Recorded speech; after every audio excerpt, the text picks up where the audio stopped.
are you? I am doing great, man. How are you? I'm very good, thank you. Good. I can't wait for you to get to town. Yeah, listen, I grew up in Potomac, Maryland, so I know I can't wait. Oh, so wait, does this turn into like a friends and family show, and everybody, all the friends and family, come over for the show? Yeah, I mean, a lot of my middle school teachers used to come out. Now a lot of them have died, but I'm hoping whatever is left, they come on out, and then in return to go to the funerals in a couple of years. That's how it works. Oh, that's great. That's awesome. Hey, so I was looking at your schedule, though. Just obviously, I should mention you'll be at the Comedy Loft in D.C. November 24th and 25th. But I was looking at your schedule leading up to that. Dude, you're very busy. You're very busy right now. I mean, yeah, that's the life. I'm just flying every weekend. Canada, America, Europe. It's wild. Well, the European shows, I don't want to say they stuck out, but when I was going through, yes, there's shows in the U.S. and in Canada. But you go on a great run, dude, where you're in Milan, London, Berlin, Amsterdam, and Paris. That's fantastic. Yeah, I'm surprised. Those stuck out more than my weekend in Kansas City in the next couple of days. No, it's great because obviously I'm Italian, so I get to go see my people. Is that do you do a sorry? Do you do a lot of European touring? No, this is my first tour ever. I think it's going well though because of my name. I think I'm in their algorithm because they think I'm just European, and then I have to go there and say that I'm Jewish, and some of those countries they owe the Jews a favor, so they can be extra nice, and yeah. And with your stop in Paris, you'll be able to put those 8 years of French that you took to good use. I know. Well, I was just in Montreal where you go to coffee shops and they always go bonjour, hi, to let you choose your own adventure. And I took 8 years of French in school, so I'm always like bonjour. And then they go comment j'étais, pour vous étiez, and I'm like, well, the jig is up. I was hoping this conversation was going to focus on numbers, but.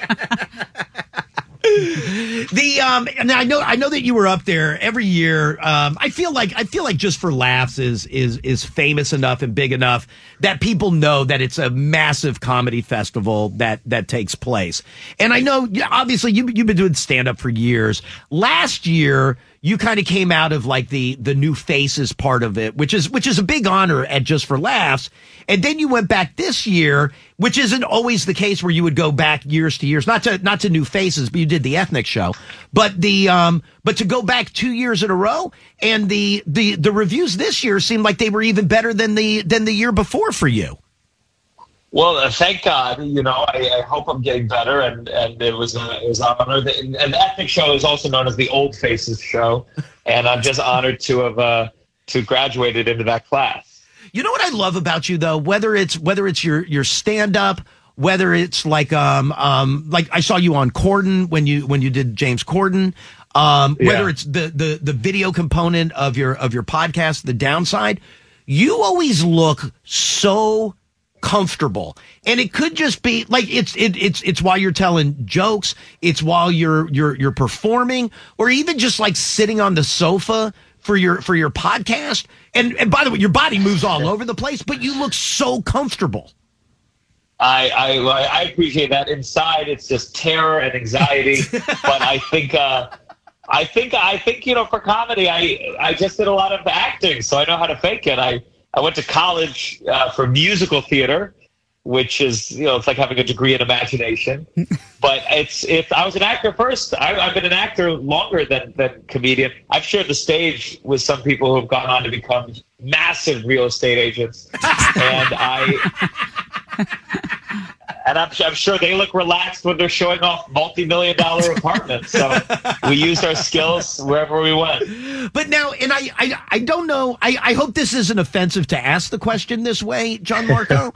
No. But if thank God acting didn't work out. You may not feel that way, but thank God the acting in musical theater doesn't work out, or you don't end up doing stand-up, which is, I kind of feel like where you're supposed to be. No, I agree. Sometimes I see pictures of Leonardo DiCaprio on a yacht with 8 models, and I go, thank God, I can go to Kansas City instead. I mean, he doesn't even know Kansas City exists. So you're right. I agree. Thank God it worked out this way. Is the story that I've heard you tell about auditioning? Did you audition for like Phantom of the Opera, and you had listened to 3 hours of like other people auditioning, and when it got to your turn, you're like, I can't sing with these people, and just left?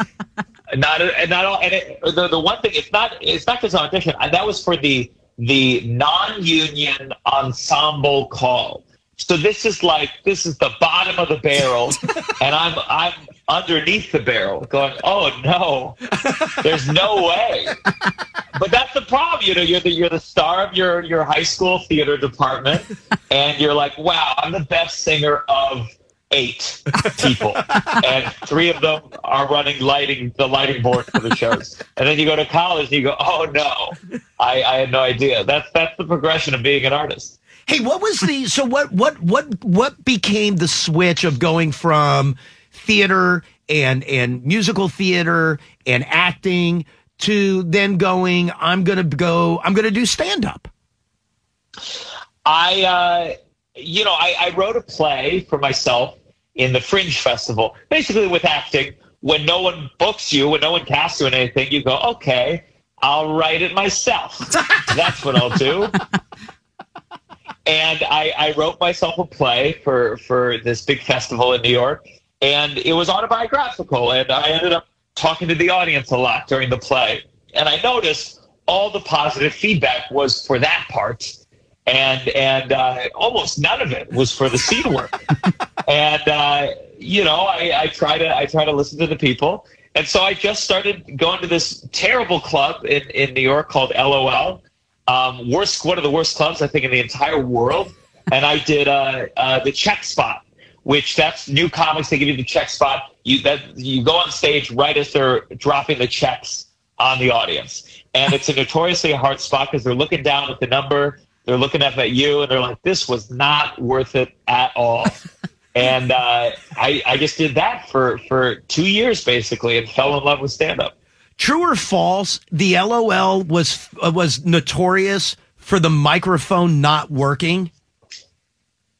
I mean, listen, that's secondary to when the roof wasn't working. There was a lot of things not working at that club. But no, the mic, well, that's where I thrived because the mic wouldn't work. And I have all this theater training, so I was ready to go. I know how to project, Go back to, I'd mentioned earlier, you did Corden. I think it was towards the end of last year. The date's not important. I thought you were great on there. I really did. I thought your set on Corden. It was your late night debut. I thought it was great, but I feel like I read something afterwards. You didn't really like it that much, or you weren't pleased with how it went? No comedian worth their salt is going to be pleased after any set that they do. It's just weird. It's late night sets are weird environments. The audience is like kind of spaced out. It's 6:30 p.m. if you're lucky. No one's drinking, and I think late night just teaches you that how important for my comedy it is that you be drunk. Right. Without that, it is. Ooh, it's doing stand up on advanced mode. It's tough. I loved it. The Holocaust joke, which sounds awkward just to say in passing, but the Holocaust joke was hysterical. No, but that's the thing with Jews. We joke about dark subjects. I went to I went to some temple service. I forget, maybe Passover, and there's a rabbi there. And the rabbi came up to me and he said, "Oh, I heard you're a comedian. Can I tell you some Holocaust jokes?" And that's what I like about Jews. Because if you go to church, the priest is never going to be like, "Oh, you ever heard of the one about the pedophile?" Because then, you'd be like, "Father, we all know it's way more than one. Please." By the way, I saw you do an appearance on a morning news show in San Diego. And the morning news host brings up "Oh, so you're Jewish?" And you're like, "Yeah, yes, I am." what are you? And he goes, I'm German. When you backed your chair up away from him, oh my God. Yeah. You gotta have fun with it, you know. I had a German bartender once, and somehow it came up I was Jewish, and immediately he was like, "Oh, I'm so sorry for the Holocaust," and I didn't know how to respond to it. What do I say to that? No worries, don't let it happen again. And I wasn't sure, so I just said, "Oh, could I get a free beer?" And he was like, I really would. I would get you a free beer, but my boss would get mad. And I was like, I get it. You're just following orders. So it's you take what you can get. And then I want to switch over, Gianmarco, real quick to your podcast, the Downside. But I was watching the recent one with Jordan Jensen.